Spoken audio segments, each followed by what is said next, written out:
구약 성경에 나오는 민수기서 25장 10절부터 13절까지의 말씀을 우리 다 같이 믿음으로 함께 봉독하겠습니다. 다 같이 읽겠습니다.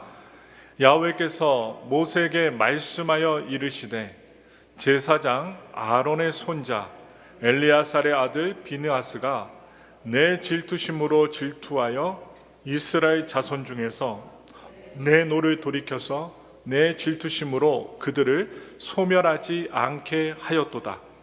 그러므로 말하라. 내가 그에게 내 평화의 언약을 주리니 그와 그의 후손에게 영원한 제사장 직분의 언약이라. 그가 그의 하나님을 위하여 질투하여 이스라엘 자손을 속죄하였음이니라. 아멘. 오늘 저는 여러분들과 함께 봉독한 민수기 25장 10절부터 23절의 말씀을 통해서 이 거룩한 질투라는 제목으로 은혜의 말씀 나누겠습니다. 예전에 그 질투라는 드라마가 있었죠. 그 최진실이 나오고 최수종이 나왔는데 엄청난 시청률을 보이며 사람들에게 인기가 있었던 드라마였습니다. 그런데 이 질투는 이 드라마에만 나오는 것이 아니라 우리 성경에도 나옵니다. 이 성경에는 인류 최초의 살인사건, 바로 가인의 이야기가 있습니다. 동생이었던 아벨의 제사를 질투하고 시기했던 이 가인이 이 동생 아벨을 돌로 쳐 살인하는 이야기가 나옵니다.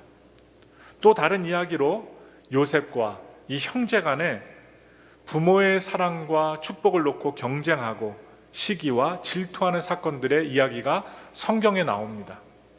이 주인공 요셉의 역시 형제들로부터 미움과 시기를 받았습니다. 창세기 37장에 나옵니다. 그 원인이 무엇일까요? 아버지 야곱이 요셉을 편애해서 장신구를 단 이 옷을 따로 입혔기 때문입니다. 우리도 마찬가지일 거예요. 형제들이 많으신 분들 가운데 특별히 유독 첫째뿐이나 막내에게 아버지가 엄마가 사랑을 듬뿍 주신다는 것을 우리 형제들이 느끼게 된다면 반드시 그 형제들은 질투심을 갖게 될 것입니다. 그래서 성경에 이 나타난 요셉의 형제들, 그리고 형들은 편애하는 아버지보다 이 사랑을 유독히 받고 있는 요셉을 질투하고 증오해서 결국 그를 미디안 상인에게 팔아버리고 맙니다. 그런데요, 제가 오늘 설교를 준비하면서 이 질투를 살펴보니까 이 질투는 내가 갖고 있지 않은 것을 갖고 있는 사람을 부러워하는 감정입니다. 내가 못 갖고 있는데 누군가가 무엇인가 내가 갖고 있지 못한 것을 갖고 있어요. 그러면 질투하게 됩니다. 부러워하는 거예요. 부정적인 감정입니다.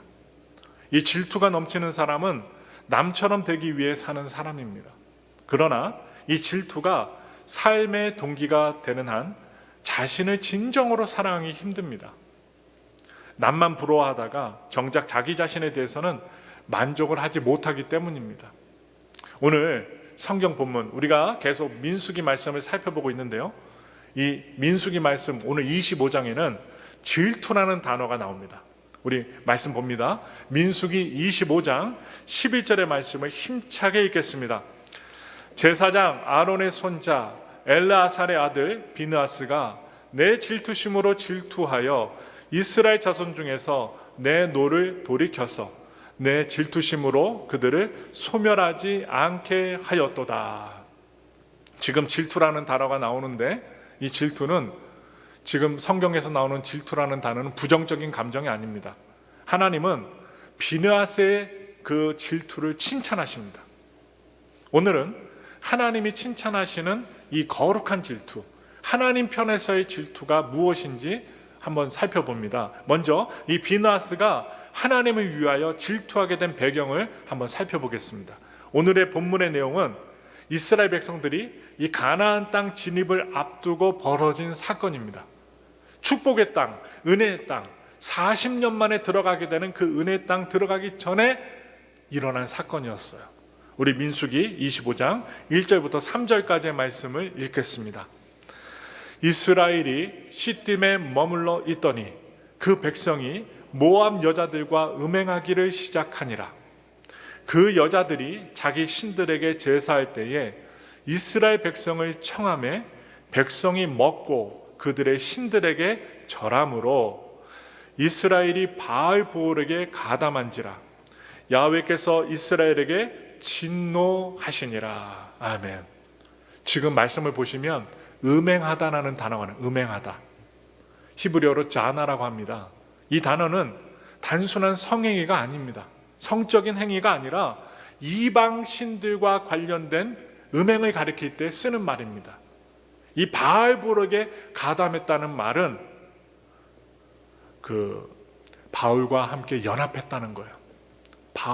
바알 이방 신입니다. 하늘에서 비를 내리는 신입니다. 그 당시는 가나안 땅이 농경 사회였어요. 하늘에서 비를 주시지 않으면 열매가 안 맺히는 거예요. 지금 한국에 이 미국에 엄청난 비들이 내려서 지금 한국의 전라도 지방 그 광주를 비롯해서 그 주변의 전라도 지방이 초토화됐습니다. 비가 억수로 내렸기 때문에 하룻밤에 억수로 내려서 산사태가 일어나고 사람들이 죽고 그리고 떠내려가고 집들이 파괴되고 지금 우리가 편안하게 예배를 드리고 있는 순간에도 이 미국의 어느 지역에는 홍수가 나갔고 수많은 사람들이 재산을 갖다가 잃어버리고 생명까지 위독해지는 사태에 이르게 된 것입니다. 비는 그만큼 생명을 주기도 하지만 생명을 앗아가기도 합니다. 그런데요, 이 바알이라는 신은 하늘에서 비를 내리는 신이기 때문에 많은 사람들이 또한 가나안 땅에서 우상으로 섬기고 말았습니다.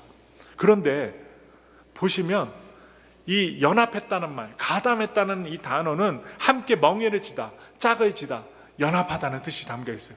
하나님과 함께 살아왔던 이스라엘 백성들이 하나님을 버리고 바알이라는 신을 섬기게 된 것입니다. 짝이 되었습니다. 연합이 되었습니다. 그것은 여러분 자세히 말씀을 드리자면 이스라엘 백성들이 바알의 성축제, 성교를 행하는 이 축제에 참여함으로 이 바알과 계약을 맺고 하나님의 백성이라는 이 정신과 정체성을 포기한 것입니다. 놓아버린 겁니다. 하나님의 언약 백성이라는 그들의 정체성을 스스로 바알 신에게 내어준 것입니다. 엄청난 사건이죠. 하나님은 이러한 이스라엘 백성들에게 진노하십니다. 이 진노하다는 것 무엇일까요? 그 뜻을 살펴보니까 코가 뜨거워졌다는 표현입니다. 하나님이 이스라엘 백성들에게 화가 나셨다는 거예요. 이 코가 뜨거워질 정도로 화가 나셨다는 것입니다. 우리가 화가 나면 어떻게 됩니까? 코도 뜨거워지고요, 머리도 뜨끈뜨끈해집니다. 그래서 잠도 못 자고요, 눈에서 충혈이 됩니다. 눈이 막 충혈이 일어나고 혈압이 올라가고 심장이 뜁니다. 하나님이 그러셨다는 거예요. 시내 산에서 자신과 언약을 맺었던 이스라엘 백성들이 마치 가늠한 여인처럼 그들의 남편이 되신 하나님의 품을 떠나간 것입니다. 부인이 딴 남자가 좋아서 떠나간 거예요. 얼마나 큰 사건입니까? 엄청난 사건입니다. 그래서 하나님의 진노와 심판으로 백성들 사이에서는 연병이 퍼지기 시작합니다. 하나님의 조치는 단호했습니다. 우리 다 같이 민수기 25장 4절과 5절의 말씀을 읽겠습니다. 야훼께서 모세에게 이르시되 백성의 수령들을 잡아 태양을 향하여 야훼 앞에 목매어 달라. 그리하면 야훼 진노가 이스라엘에게서 떠나리라. 모세가 이스라엘 재판관들에게 이르되 너희는 각각 바알보올에게 가담한 사람들을 죽이라 하니라. 이것은 하나님의 엄청난 단호한 조치이기도 하지만 전체 백성들, 이스라엘 백성들을 살리기 위한 하나님의 조치였습니다. 바알 숭배와 관련된 음행은 언약 백성이었던 이스라엘의 백성들의 정체성을 하루아침에 무너뜨리는 것이기도 했습니다. 하나님을 떠나기도 한 것이고 하나님을 배반한 것입니다. 이것은 발람이라는 선지자의 꾀로 인해서 이루어진 것입니다. 그래서 이스라엘 민족을 흔들기 위해서, 와해시키기 위해서 그는 모압 왕이었던 발락 왕에게 음행이라는 덫을 놓으라고 조언한 것입니다. 사람들은 음행에 약합니다. 이스라엘 백성들도 약했어요. 그리고 모압 여자들이 정말 아름다웠던 것 같습니다. 그래서 하나님은 전체 이스라엘 백성들을 지키시기 위하여 과감히 이 바알 숭배, 이 바알 신에게 절하고 성교 행위를 했던 가담한 자들을 죽이라고 명령하신 것입니다. 그런데 이러한 사건 가운데 또 다른 사건이 벌어집니다. 시므리라는 이스라엘 그 시몬 지파의 지도자가 있었어요. 일반 사람이 아닙니다. 지도자입니다. 시몬 지파의 한 지도자였던 시므리라는 한 남자가 이 고수비라는 미디안 여자를 데리고 이스라엘 진영 안으로 들어옵니다. 민수기 25장 6절의 말씀이에요. 우리 다 같이 6절의 말씀 읽겠습니다. 이스라엘 자손의 온 회중이 회막문에서 울 때에 이스라엘 자손 한 사람이 모세와 온 회중의 눈앞에 미디안의 한 여인을 데리고 그의 형제에게로 온지라. 음행에 대한 하나님의 심판이 벌어지고 있습니다. 연병이 돌고 있어요. 사람들이 울면서 회개합니다. 모세와 지도자들과 온 백성들이 잘못했습니다. 회개하고 하는 그런 시국에 정말로 정신 나간 행위를 한 사람이 있습니다. 그것도 여러분, 모세와 온 백성들이 울면서 기도하는데 아무렇지도 않게 울지도 않고 회개 기도도 하지 않으면서 회막문에서 그 우는 소리를 들으면서도 어떻게 합니까? 이방의 미디안 이쁜 여인을 데리고 진영 안으로 들어온 것입니다. 이것을 본 아론의 손자 비느하스가 진노합니다. 참 신기하죠? 음행을 저지르고자 다른 여인과 이상한 행위를 하고자 여인을 데리고 몰래 들어오는데 한 사람이 본 거예요. 비느하스가 보았습니다. 그리고 진노합니다. 그는 그들을 따라갑니다. 그들이 이상한 짓거리를 벌이는 그 장소로 들어갑니다. 그래서 시므리와 그 여인의 배를 어떻게 합니까? 큰 창으로 던져서 뚫게 하여 죽여버립니다. 그러자 연병이 퍼져서 전염병의 사람들이 죽어나가고 있는 그때에 여러분, 연병이 그치게 됩니다. 그때까지 전염병으로 2만 4천 명이 죽고 있었습니다. 여러분, 한두 명이 아닙니다. 2만 4천 명이 죽음의 상황에 이르렀던 것입니다. 그런데 이 한 사람 비느하스의 행동으로 더 이상 희생이 그쳤습니다. 한 사람의 결단으로 연병이 그친 것입니다. 그의 철저한 행동이 없었다면 이스라엘 백성들은 가나안에 들어가지도 못하고 전멸했을지도 모릅니다. 그래서 하나님은 모세에게 말씀하셨어요. 그 말씀 봅니다. 민수기 25장 11절의 말씀 함께 읽겠습니다. 제사장 아론의 손자 엘리아살의 아들 비느하스가 내 질투심으로 질투하여 이스라엘 자손 중에서 내 노를 돌이켜서 내 질투심으로 그들을 소멸하지 않게 하였도다. 하나님은 사랑하는 당신의 백성들 때문에 질투하십니다. 여러분, 여기 질투에는요, 하나님의 질투는 사랑이 담겨 있어요. 사랑하지 않으면 관심을 안 가져요. 사랑하지 않으면 질투도 할 필요가 없습니다. 하나님은 이 백성들을 심히 사랑하셨기 때문에 질투하셨습니다. 여기서 질투는요, 덜 성숙한 사람, 못난 사람이 저 사람이 나보다 잘 살아, 저 사람이 나보다 더 멋져 해서 갖게 되는 그런 감정이 아닙니다. 다른 남자에게 마음을 빼앗기는 이 아내를 바라보면서 남편은 질투를 느껴야 정상입니다. 나보다 다른 사람이 더 사랑하네? 더 사랑하시오. 미친 사람입니다. 다른 사람이 내 아내를 사랑한다면 여러분, 질투심을 느껴야지 정상입니다. 그것은 아내와 남편이 배타적인 언약의 관계에 있기 때문입니다. 결혼식은요, 그냥 딴딴따단 드레스 입고 턱시도 입고 사진 찍고 밥 먹으라고 하는 게 아닙니다. 밥은 안 먹어도 돼요. 드레스 못 입어도 돼요. 그러나 하나님 앞에서 가락지 끼고 성원 선포하고 언약을 맺는 거예요. 나는 당신의 남편이요, 당신은 나의 아내요. 다른 남자, 다른 여자에게 눈 돌리지 말고 우리 서로 사랑합시다. 아름다운 가정을 이뤄나갑시다. 이 뜻을, 언약을 새기는 것입니다. 그런데 여러분, 배우자가 이놈 저놈 함께 소유할 수 있는 관계가 아니라는 거예요. 나하고만 언약을 맺었기 때문에 다른 사람에게는 성경에서 뭐라고 하느냐, 아가서 4장 12절에 배우자는 뭐라고 해요? 잠근 동산.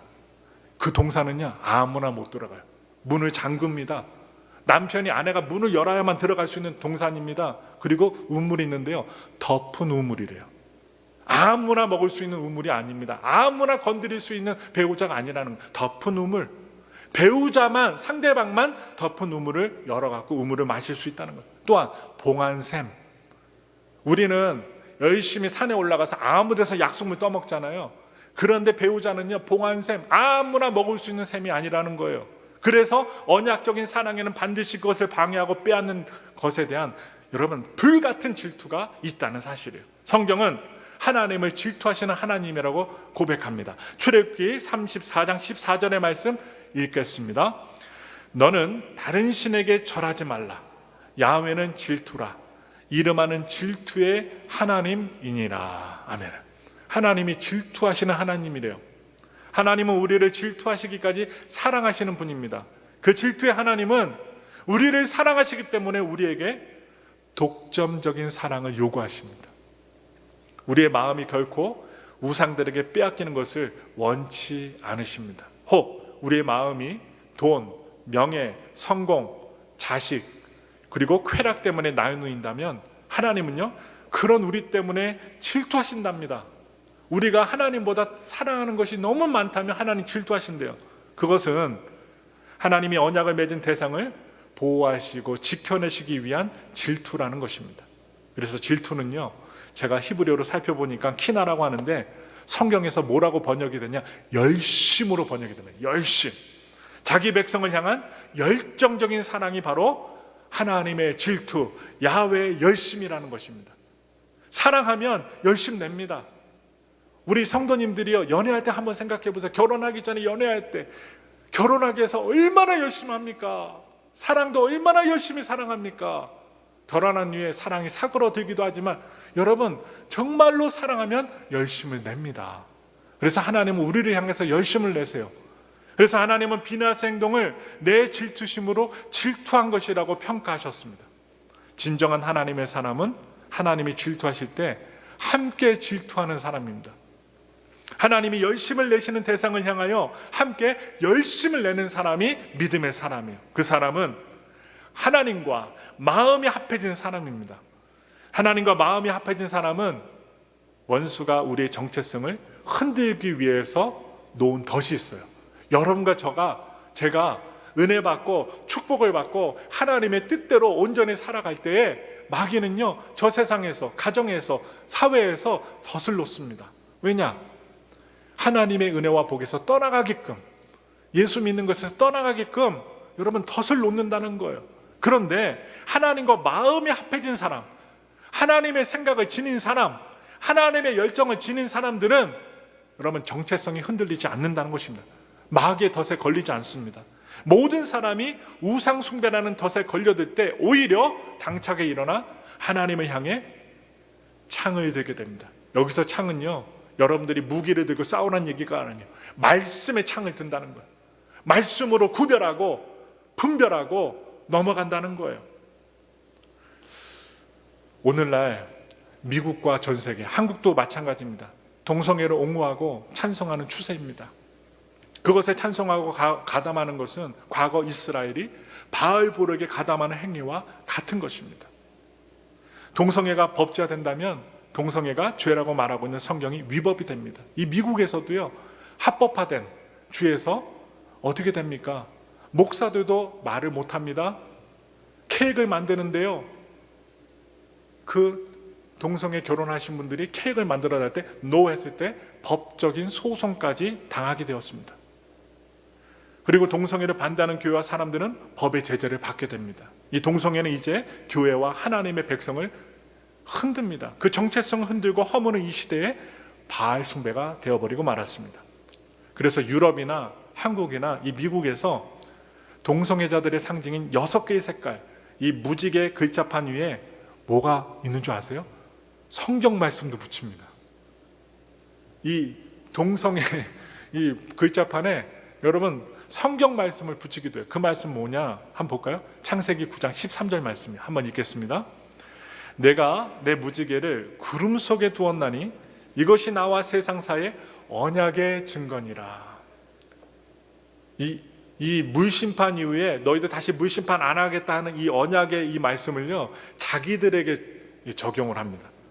그래서 동성애자들은 하나님의 언약의 상징인 무지개를 6개의 색깔로 변형을 시켰는데 거기에 하나님의 물심판에 대한 언약의 말씀을 프린트해서 붙인 것입니다.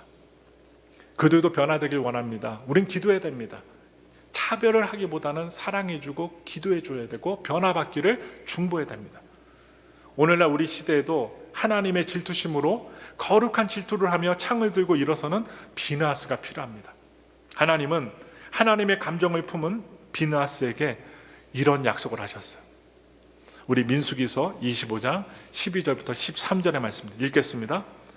그러므로 말하라. 내가 그에게 내 평화의 언약을 주리니 그와 그의 후손에게 영원한 제사장 직분의 언약이라. 그가 그의 하나님을 위하여 질투하여 이스라엘 자손을 속죄하였음이니라. 아멘. 지금 비느하스가 창을 든 건 자신의 야망 때문이 아닙니다. 더 높은 자리에 가기 위해서 창을 든 것이 아니었습니다. 하나님 한 분을 향한 열정이 있었기 때문에 창을 든 것입니다. 이스라엘이 하나님을 떠났습니다. 그것도 남자들이 떠났습니다. 이방 여인들에게 완전히 현혹됐습니다. 그래서 이방의 제단에 가서 함부로 행동하다가 이스라엘 백성들에게 연병이 펴졌고 24,000명이 죽었을 뿐만 아니라 많은 사람들이 고통을 당했어요. 그런데 그렇게 고통을 당하는 때, 하나님을 떠났을 때, 우상에게 절하고 그리고 이방 여인들과 행음할 때, 그것을 봤을 때 비느하스의 마음에는 거룩한 질투가 일어났습니다. 그의 마음은 하나님과 긴밀히 연결이 되었기 때문에 하나님이 느끼시는 질투를 이 비느하스도 고스란히 느꼈던 것입니다. 그런 그에게 하나님은 아론과 엘르아살에 이어서 대제사장의 직분을 허락하십니다. 우리는 비느하스처럼 하나님과 감정적으로 연합이 되어야 됩니다. 하나님을 향한 열정과 열심을 회복하셔야만 합니다. 그 열심이 있어야 우리는 세상의 우상 앞에 절하지 않게 됩니다. 미혹에 넘어가지 않아요. 하나님을 향한 열심을 회복해야 우리는 원수가 놓은 덫에 걸리지 않게 됩니다. 하나님과 마음이 연결돼야지 우리는요, 하나님의 질투심을 가지고 그분의 사랑을 지키기 위하여 말씀의 검, 은혜의 검, 행동의 검을 들 수 있게 되는 것입니다. 무엇이 먼저입니까? 사랑의 연합이 먼저입니다. 사랑을 깊이 사랑하는, 여러분, 남편을 깊이 사랑하는 그 신부가 될 때 신랑을 싸울 수 있는 용사가 되고, 아내를 사랑하는 남편이 될 때 아내를 위해서 목숨까지 거는 용사가 되는 것입니다. 바울은요, 고린도 교회 성도들에게 이렇게 이야기합니다. 이 고린도후서 11장 2절부터 3절의 말씀 함께 읽겠습니다. 내가 하나님의 열심으로 너희를 위하여 열심을 내노니 내가 너희를 정결한 처녀로 한 남편인 그리스도께 드리려고 중매함이로다. 그러나 나는 뱀이 그 관계로 하와를 미혹한 것 같이 너희 마음이 그리스도를 향하는 진실함과 깨끗함에서 떠나 부패할까 두려워하노라. 지금 이 고린도서 말씀을 전하고 있는 바울 역시 비느하스의 심정으로 고린도 교회 성도들에게 호소하고 있습니다. 설교합니다. 바울은 당시 성적으로 문란했던 고린도 지역에서 본인 자신이 세웠던 교회 성도들이 원수의 덫에 걸려 타락하지 않고 변함없이 주님을 사랑하는 신부가 되기를 원했던 것입니다. 세상에서 하나님이 정하신 그 기준들이 계속 무너지고 있습니다. 요즘에 젊은이들이 결혼을 잘 하지 않잖아요. 무엇부터 합니까? 동거부터 합니다. 그리고 예전에 있었던 규칙과 예의 범절들이 다 무너지고 있습니다. 하나님을 위해 하나님의 질투심으로 창을 들어야 할 성도들이 원수가 놓은 덫에 걸려 넘어지는 때에 이르고 있습니다. 청년들이 교회에서 사라지고요, 다음 세대 관심은 온통 자신의 생존에 대한 염려뿐입니다. 먼저 하나님의 나라와 의를 구하는 믿음의 사람들을 점점 찾아보기 힘들게 되었습니다. 바로 이 시대에 바알과 물질의 신인 만문의 힘에 이끌려 돈과 쾌락을 사랑하기를 하나님 사랑하는 것보다 더한 모습을 보이고 있는 시대에 우리는 살고 있습니다. 우리는 이러한 시대를 보며 슬퍼해야 합니다. 모세와 이스라엘 백성들처럼 슬퍼하며 기도하며 회개하며 믿음의 창을 들어야 합니다. 그리고 이 세대를 위한 거룩한 질투심을 회복해야 합니다. 우리는 이 세상에 살면서 하나님의 존재를 인정하는 것으로 충분하지 않습니다. 교회를 다닌다는 것으로 우리의 구원을 안심할 수가 없다는 것입니다. 그래서 우리는 하나님을 위해 창을 들 수 있는 사람이 되어야 합니다. 그래야 덫에 걸리지 않는 인생이 된다는 거예요. 하나님과 함께 질투할 수 있는 사람, 그 사람은 하나님께 시선을 고정한 사람입니다. 여러분, 시선은 되게 중요합니다. 지금 우리의 마음과 생각, 우리의 시선이 어디에 가 있는가, 그거에 따라 우리의 행동이 달라집니다. 우리의 시선이 어디에 닿았는가에 따라 우리의 삶이 달라집니다. 하나님을 사랑하여 다른 것에 마음이 나누어지지 않는 사람, 오직 하나님만 갈망하며 사랑하는 사람, 내 안에 하나님을 갈망하는 마음이 없다면 그것은 반드시 하나님이 아닌 다른 것으로 채워질 수 있기 때문입니다. 그것은 곧 내가 하나님과 연합된 것이 아니라 다른 우상과 연합되어 있음을 의미하는 것입니다. 사탄은 지금도요, 돈과 성공, 음란과 쾌락이라는 덫으로 우리를 유혹합니다. 여러분, 교인도 예외가 아닙니다. 믿음의 사람들도 예외가 아닙니다. 다 유혹합니다. 이 덫에 걸리면 하나님의 백성이라는 정체성을 잃어버리게 됩니다. 그리고 그저 내 육신을 위해 살아가는 자로 전락해 버리고 맙니다. 이러한 시대에 우리는 비느하스의 열심, 거룩한 질투, 그것을 구해야 합니다. 내 야망, 내 욕망, 내 성공을 위해서 하나님의 열심을 품는 것이 아니라 하나님의 영광을 위해서, 또한 이 공동체를 위해서, 가정을 위해서 지키는 자가 되기 위하여 하나님의 열심, 하나님의 질투심을 가져야 됩니다. 신앙의 최종 목표는 무엇일까요? 형통한 삶이 아닙니다. 복을 많이 받는 것도 성공하는 것도 아닙니다. 여러분, 중요한 것은 하나님의 마음에 합한 사람이 되는 것입니다. 그러므로 하나님의 마음과 온전히 연합되어 하나님을 위해 창을 들 수 있는 사람이 되는 것이죠. 그래서 우리 성도님들이 그런 사람이 되길 저는 간절히 원합니다. 거룩한 질투에는 힘이 있습니다. 힘이 있어요. 치유와 회복이 있습니다. 하나님의 질투심으로 질투할 수 있는 그 사람은 세상을 이기고 이 땅에 하나님의 나라, 그리고 교회를 세울 수 있는 그 힘을 하나님이 주십니다. 바라기는 사람들이 하나님의 법을 어기고 자신의 탐욕과 음욕과 또한 세상의 것을 추구하며 살아가는 이때에 하나님과 온전히 연합하여 하나님이 느끼시는 거룩한 그 열심, 그 질투심을 나도 느끼며 하나님을 위해서 행동할 수 있는 우리 모두가 되기를 예수님의 이름으로 축원합니다.